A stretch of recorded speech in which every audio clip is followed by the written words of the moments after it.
2027 চনত আমি বৃন্দাবনী বস্ত্ৰভাগ অসমলৈ আনিম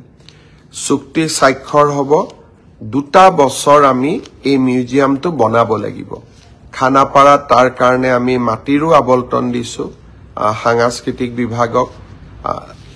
জিন্দাল গ্ৰুপে সজ্জন জিন্দালে তাৰ পুঁজি দিব তেওঁলোকে চাই দিব তেওঁলোকে বনাই দিব কিন্তু মিউজিয়ামটোৰ সত্ত্বাধিকাৰ অসম চৰকাৰ হ'ব আৰু বৃন্দাবনী বস্ত্ৰভাগ আমি লৈ আহিম আমি প্ৰদৰ্শন কৰোৱাম আৰু বৃন্দাবনী বস্ত্ৰভাগ আমি দিল্লী মুম্বাই আদিলৈকেও লৈ যাব চেষ্টা কৰিম যাতে ভাৰতেও মহাপুৰুষ গৰাকীৰ বিষয়ে আৰু এবাৰ জানিব পাৰে তেখেতৰ অমূল্য অৱদানৰ বিষয়ে জানিব পাৰে